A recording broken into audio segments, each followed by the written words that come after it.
30 अप्रैल 2021 की बाबा की साकार मुरली है। मुरली के महावाक्य हैं, मीठे बच्चे, तुम बाप द्वारा सम्मुख पढ़ रहे हो।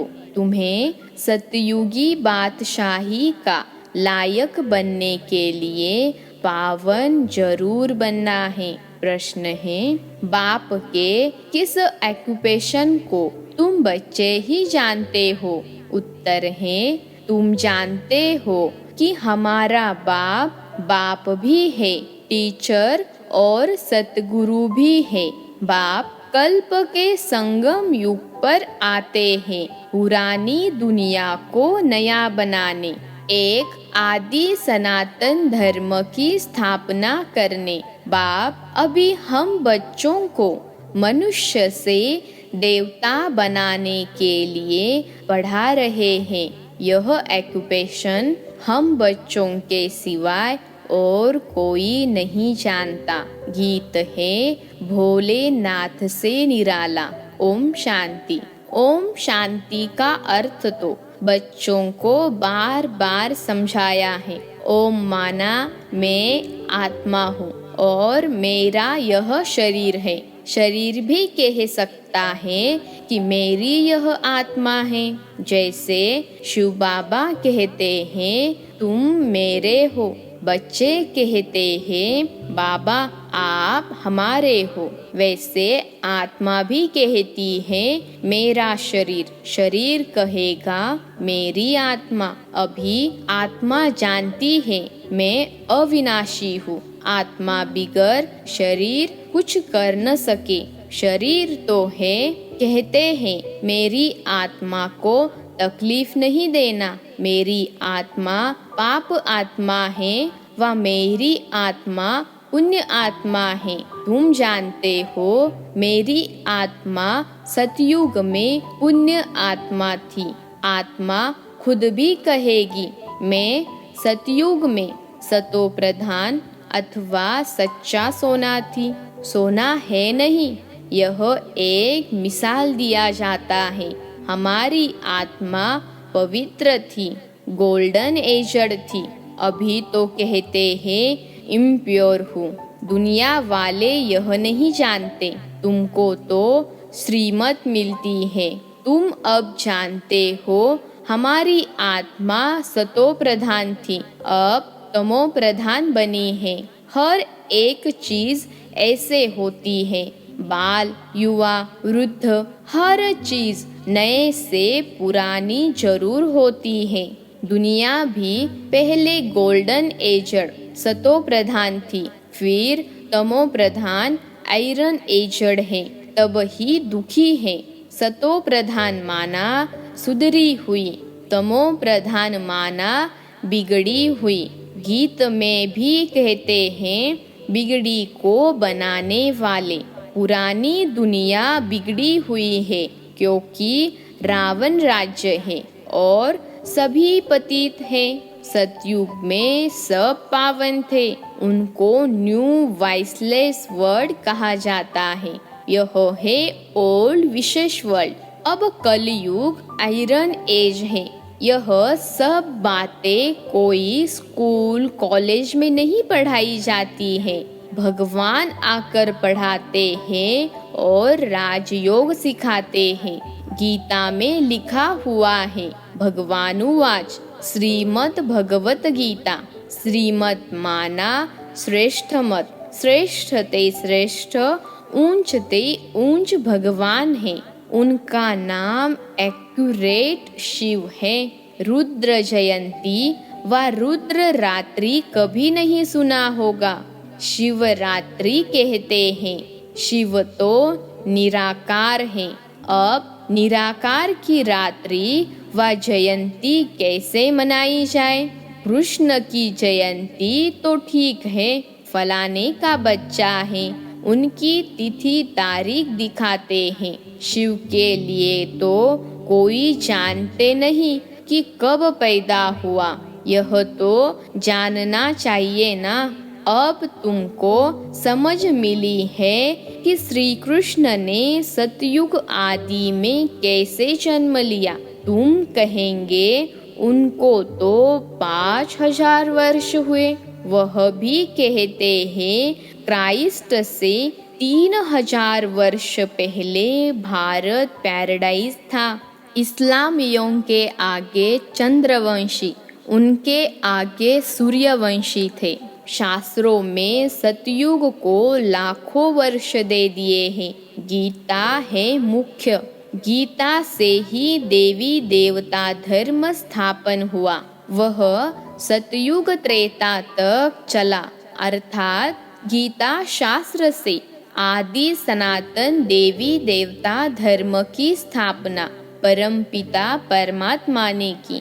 फिर तो आधा कल्प न कोई शास्त्र हुआ, न कोई धर्म स्थापक हुआ। बाप ने आकर ब्राह्मणों को देवता क्षत्रिय बनाया। गोया बाप 3 धर्म स्थापन करते हैं। यह है लीप धर्म। इनकी आयु थोड़ी रहती है तो सर्वशास्त्रमयी शिरोमणि गीता भगवान ने गाई है। बाप पुनर्जन्म में नहीं आते हैं, जन्म है, परंतु बाप कहते हैं मैं गर्भ में नहीं आता हूँ, मेरी पालना नहीं होती। सतयुग में भी जो बच्चे होते हैं वह गर्भ महल में रहते हैं। रावण राज्य में गर्भ जेल में आना पड़ता है। पाप जेल में भोगे जाते हैं, गर्भ में अंजाम करते हैं। हम पाप नहीं करेंगे, परंतु यह है ही पाप आत्माओं की दुनिया। बाहर निकलने से फिर पाप करने लग पड़ते हैं। वहाँ की वहाँ रही, यहाँ भी बहुत प्रतिज्ञा करते हैं हम पाप नहीं करेंगे, 1-2 पर काम कटारी नहीं चलाएंगे, क्योंकि यह विकार आदि मध्य अंत दुख देता है। सतयुग में विष है नहीं तो मनुष्य आदि मध्य अंत 21 जन्म दुख भोगते नहीं, क्योंकि राम राज्य है, उसकी स्थापना अब बाप फिर से कर रहे हैं।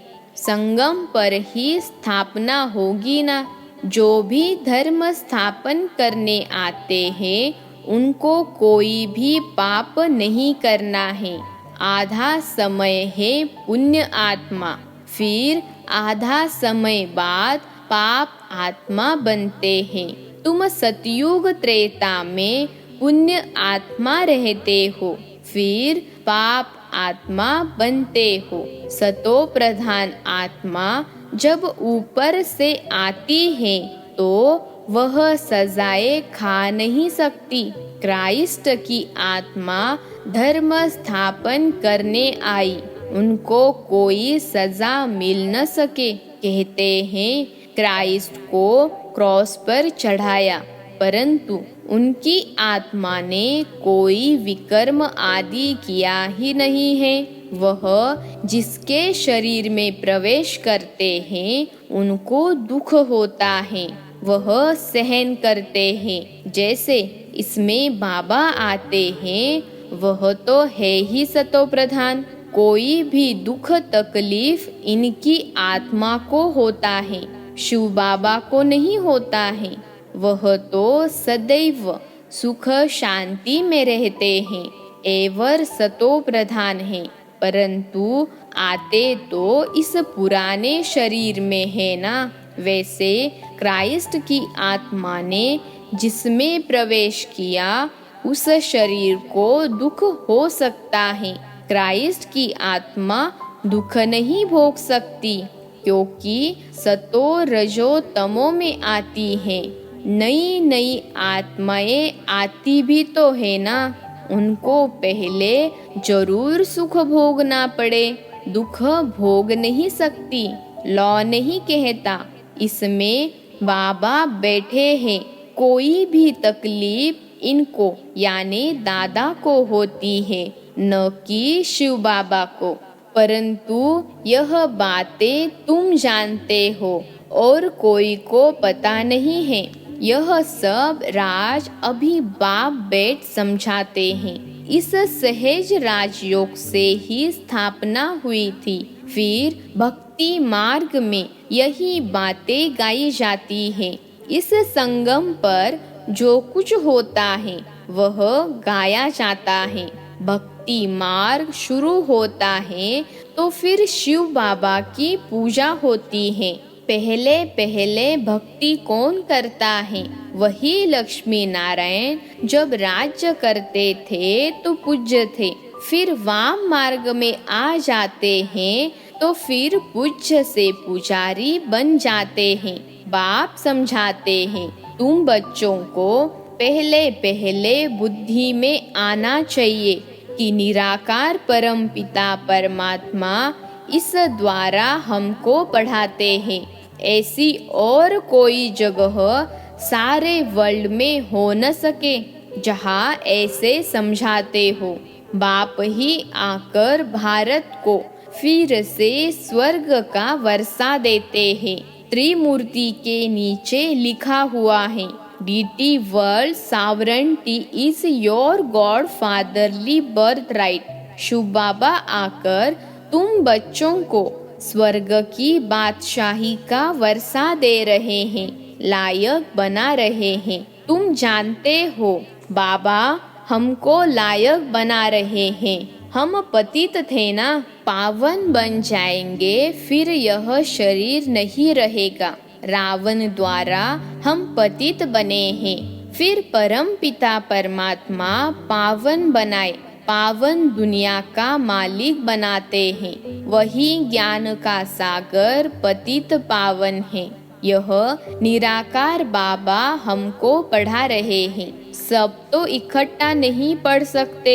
सम्मुख तुम थोड़े बैठे हो, बाकी सब बच्चे जानते हैं। अभी शिव बाबा ब्रह्मा के तन में बैठ सृष्टि के आदि मध्य अंत का नॉलेज सुनाते होंगे। वह मुरली लिखत द्वारा आएगी और सत्संगों में ऐसा थोड़े ही समझेंगे।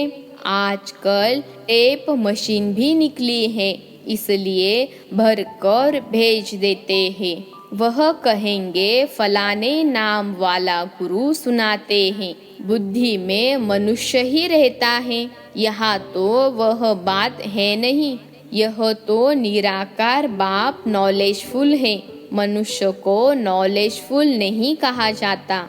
गाते हैं God father is knowledgeful, peaceful, blissful, तो उनका वर्षा भी चाहिए ना। उनमें जो गुण हैं वह बच्चों को मिलने चाहिए। अभी मिल रहे हैं। गुणों को धारण कर हम ऐसे लक्ष्मी नारायण बन रहे हैं। सब तो राजा रानी नहीं बनेंगे। गाया जाता है राजा रानी वजीर, वहाँ वजीर भी नहीं रहता। महाराजा महारानी में पावर रहती है। जब विकारी बनते हैं तब वजीर आदि होते हैं। आगे मिनिस्टर आदि भी नहीं थे। वहाँ तो एक राजा रानी का राज्य चलता था। उनको वजीर की क्या दरकार, राय लेने की दरकार नहीं, जबकि खुद मालिक है। यह है हिस्ट्री ज्योग्राफी। परंतु पहले पहले तो उठते बैठते यह बुद्धि में आना चाहिए कि हमको बाप पढ़ाते हैं, योग सिखाते हैं, याद की यात्रा पर रहना है। अभी नाटक पूरा होता है। हम बिल्कुल पतित बन गए हैं, क्योंकि विकार में जाते हैं, इसलिए पाप आत्मा कहा जाता है। सतयुग में पाप आत्मा नहीं होते, वहाँ है पुण्य आत्माएं। वह है प्रारब्ध, जिसके लिए तुम अभी पुरुषार्थ कर रहे हो। तुम्हारी है याद की यात्रा, जिसको भारत का योग कहते हैं, परंतु अर्थ तो नहीं समझते हैं। योग अर्थात याद, जिससे विकर्म विनाश होते हैं। फिर यह शरीर छोड़ घर चले जाएंगे। उसको स्वीट होम कहा जाता है। आत्मा कहती है हम उस शांति धाम के रहवासी हैं। हम वहाँ से नंगे अर्थात अशरीरी आए हैं। यहाँ पाठ बजाने के लिए शरीर लिया है। यह भी समझाया है माया 5 विकारों को कहा जाता है। यह 5 भूत है। काम का भूत, क्रोध का भूत, नंबर 1 है देह अभिमान का भूत। बाप समझाते हैं सतयुग में यह विकार होते नहीं हैं, उसको निर्विकारी दुनिया कहा जाता है। विकारी दुनिया को निर्विकारी बनाना यह तो बाप का ही काम है। उनको ही सर्वशक्तिमान ज्ञान का सागर पतित पावन कहा जाता है। इस समय सब भ्रष्टाचार से पैदा होते हैं। सतयुग में ही वाइसलेस दुनिया है। बाप कहते हैं अब तुमको विशेष से वाइसलेस बनना है। कहते हैं इस बिगर बच्चे कैसे पैदा होंगे। बाप समझाते हैं अभी तुम्हारा यह अंतिम जन्म है। मृत्यु लोक ही खत्म होना है। फिर इसके बाद विकारी लोग होंगे नहीं। इसलिए बाप से पवित्र बनने की प्रतिज्ञा करनी है। कहते हैं बाबा हम आपसे वर्षा अवश्य लेंगे। वह कसम उठाते हैं झूठा। गॉड जिसके लिए कसम उठाते हैं उसको तो जानते नहीं। वह कब कैसे आता है, उनका नाम रूप देश काल क्या है कुछ भी नहीं जानते। बाप आकर अपना परिचय देते हैं। अभी तुमको परिचय मिल रहा है। दुनिया भर में कोई भी गॉड फादर को नहीं जानते।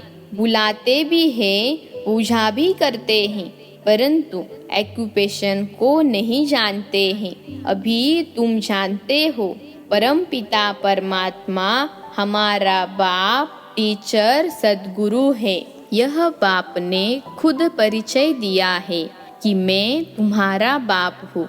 मैंने इस शरीर में प्रवेश किया है। प्रजापिता ब्रह्मा द्वारा स्थापना होती है। किसकी? ब्राह्मणों की। फिर तुम ब्राह्मण पढ़कर देवता बनते हो। मैं आकर तुमको शूद्र से ब्राह्मण बनाता हूँ। बाप कहते हैं मैं आता ही हूँ कल्प के संगम युग पर। कल्प 5000 वर्ष का है। यह सृष्टि चक्र तो फिरता रहता है। मैं आता हूँ पुरानी दुनिया को नया बनाने, पुराने धर्मों का विनाश कराने। फिर मैं आदि सनातन देवी देवता धर्म स्थापन करता हूँ। बच्चों को पढ़ाता हूँ। फिर तुम पढ़कर 21 जन्म के लिए मनुष्य से देवता बन जाते हो। देवताएं तो सूर्यवंशी, चंद्रवंशी प्रजा सब है। बाकी पुरुषार्थ अनुसार ऊंच पद पाएंगे। अभी जो जितना पुरुषार्थ करेंगे वही कल्प कल्प चलेगा। समझते हैं कल्प कल्प ऐसा पुरुषार्थ करते हैं ऐसा ही पद जाकर पाएंगे। यह तुम बच्चों की बुद्धि में है कि हमको निराकार भगवान पढ़ाते हैं। उनको याद करने से ही विकर्म विनाश होंगे। बिगर याद किए विकर्म विनाश हो नहीं सकते। मनुष्यों को यह भी पता नहीं कि हम कितने जन्म लेते हैं। शास्त्रों में कोई ने गपोड़ा लगा दिया है 84 लाख जन्म। अभी तुम जानते हो 84 जन्म है। यह अंत का जन्म है। फिर हमको स्वर्ग में जाना है। पहले मूल वतन में जाकर फिर स्वर्ग में आएंगे। अच्छा, मीठे मीठे सिखिलते बच्चों प्रति माता पिता बाप दादा का याद प्यार और गुड मॉर्निंग। रूहानी बाप की रूहानी बच्चों को नमस्ते। हम रूहानी बच्चों की रूहानी माता पिता बाप दादा को याद प्यार गुड मॉर्निंग और नमस्ते बाबा नमस्ते। धारणा के लिए मुख्य सार। पहली पॉइंट है, बाप से जो पवित्र बनने की प्रतिज्ञा की है उस पर पक्का रहना है। काम क्रोध आदि भूतों पर विजय अवश्य प्राप्त करनी है।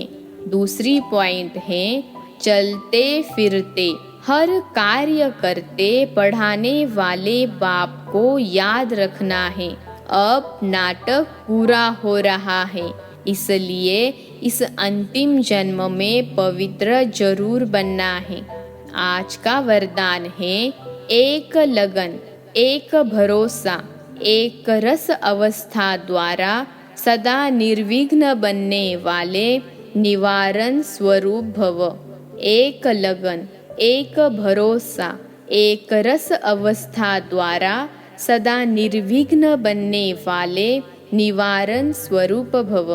विश्लेषण है, सदा एक बाप की लगन, बाप के कर्तव्य की लगन में ऐसे मगन रहो जो संसार में कोई भी वस्तु या व्यक्ति है भी यह अनुभव ही न हो। ऐसे एक लगन, एक भरोसे में, एक रस अवस्था में रहने वाले बच्चे सदा निर्विघ्न बन चढ़ती कला का अनुभव करते हैं।